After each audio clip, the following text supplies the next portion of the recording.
Hey guys, it's Joe. Welcome back to yet another Rares Guide for the Mists of Pandaria. This time we'll be looking at the new Faction Champion Rares being released in patch 5.1. As you can see on the screen, this is the new Crossrang Wilds map, which shows each of the factions' new daily quest hubs, which, after being sent down to the Crossrang Wilds, you will open up with a couple of initial quests.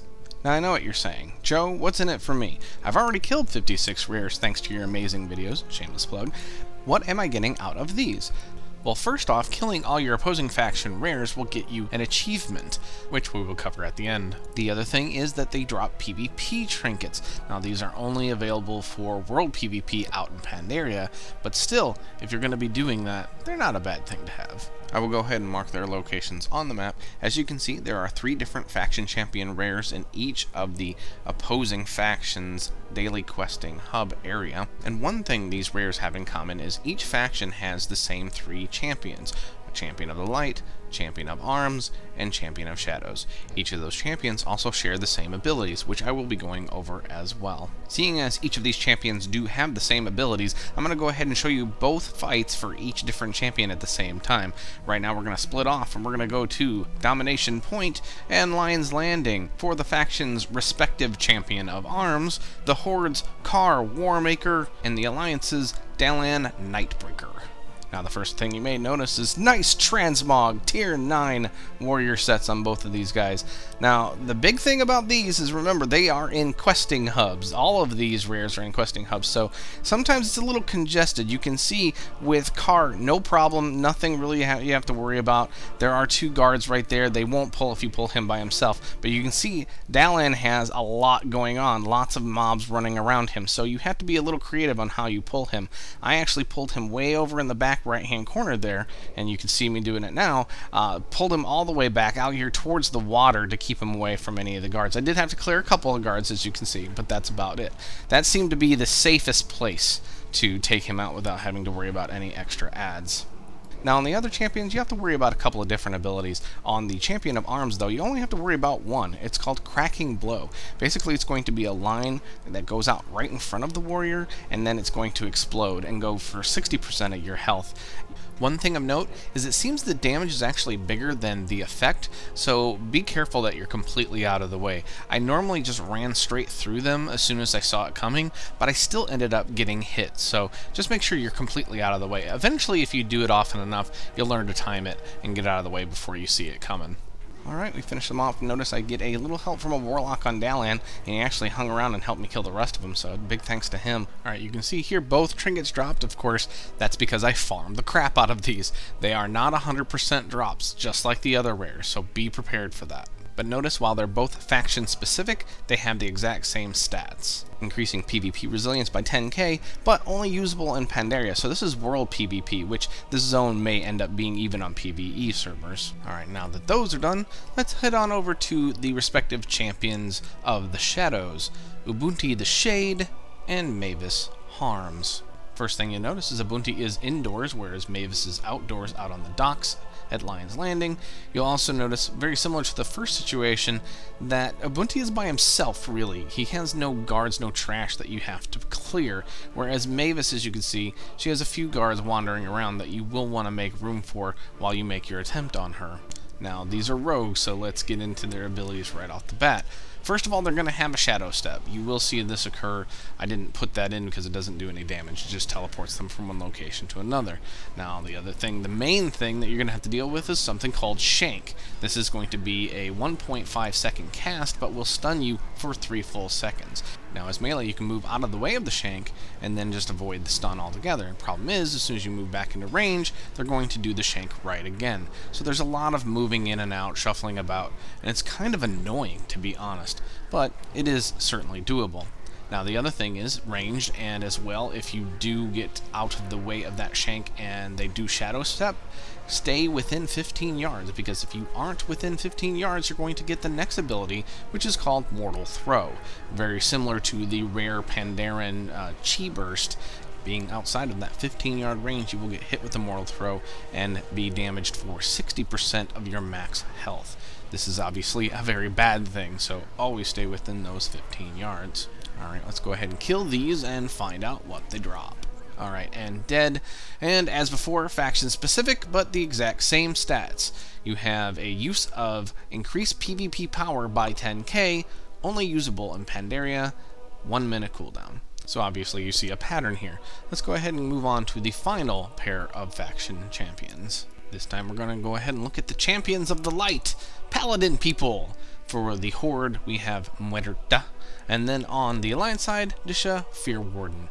These two will probably be the most difficult for people, not only because of their abilities, which includes a self-heal which you have to interrupt, but mostly because of the pulls, and I'll go into that here in a second. This time you can see they both have a fair amount of adds around them, while Disha has much more, of course. Just like before on the other ones, the Alliance seemed to have a lot more trash to deal with. Muerta, however, is near another elite for a quest, but he doesn't pull if you do pull her. Big thing is when they cast, they do stop, so to get them to move, you're going to have to interrupt. I had problems doing that with Disha on the PTR. I don't know if live will be changed. Hopefully it will. That will make it easier for you to put her in an easier location to handle. First off, let's look at the pulls individually. First, we're going to go with Muerta. Now, you can see us on this big tree stump, and I'm just verifying her and then doing a skull bash, and then obviously, boom, she's right up there on the platform. Perfect stage for us to kill her. Now, the problem with this is, at this point in the PTR, that worked. Later on, during different updates, they changed it, so there's a flat cannon right above there that will annihilate you if you stay there. So that does not work anymore. So what I had to do was start at the base of this tree. I went ahead and fairy fired so I could interrupt the holy bolt, which we'll get into there in a bit, and then again with the skull bash to interrupt. Now unfortunately I didn't have all the interrupts I needed at this point to do everything to move her. I had to move her slowly. Eventually what I wanted to do is move her back into this little cove back here. You could fight her right here perfectly fine. Now there is a pat that walks around. You just got to be careful not to, you know, ass pull that. Otherwise, you'll be fine. Now in Disha, you could see me and the Warlock here trying to pull this ad that was by her. Unfortunately, she's connected to it. As you can see, she starts doing all her major abilities, which do reach all the way over to us, do some significant damage. Chains of Faith coming up here again. I'll go into all these in a bit. So she would move no matter what I did. Fairy Fire, Skull Bash, nothing would work. So I had to fight her right in her tent, which means Pats would come by. I had a lot of ads to contend with. Otherwise, just move her kind of back behind her tent, perhaps, or maybe up on the rock where we are now. Now let's move on to the abilities. First one you're going to deal with is called Holy Bolt, which is just a bolt of holy power that's going to hurt you for somewhat damage, but nothing significant enough that you want to use an interrupt, because the next two abilities are going to be the bane of your existence on this fight. First one is going to be called Chains of Faith. The reason this one is a pain in the butt is because, of course, it traps you for 6 seconds. That is not in and of itself a necessarily bad thing, but the problem is, usually it is followed up with the next ability, which is Wrath of the Light. Now, unfortunately, I don't have a better tooltip for you, but what it does is just like the other abilities from the other champions, is it damages you for 60% of your max health. So this hurts. Again, it's evil. They chain you, and then they put that underneath you, and you have 6 seconds to sit there, and you can't get out. So, what you want to do is make sure you save your interrupts for Chains of Faith and Wrath of Light. Mostly the Chains of Faith, because then you can just move out of the Wrath of Light.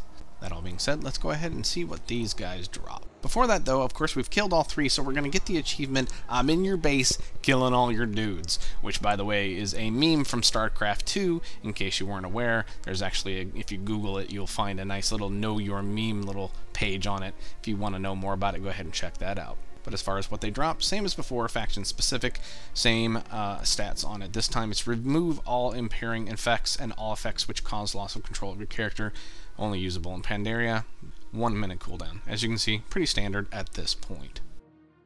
Now I want to put one little addendum on these rares at this point in terms of what they drop. There is no confirmation if they do, which I assume they do though, and if maybe these rares have a higher drop rate for it, but just in case, I want you guys to know they might be dropping those Blood Soak invitations for the Brawlers Guild. If they do happen to have a higher rate of dropping off of these rares, expect these to be camped. Expect world PvP around them. It's going to be nasty stuff, and it's the way it should be. This is about war, folks. I can't wait. I really cannot wait. Alright folks, well once again that is it from me with another Rares Guide.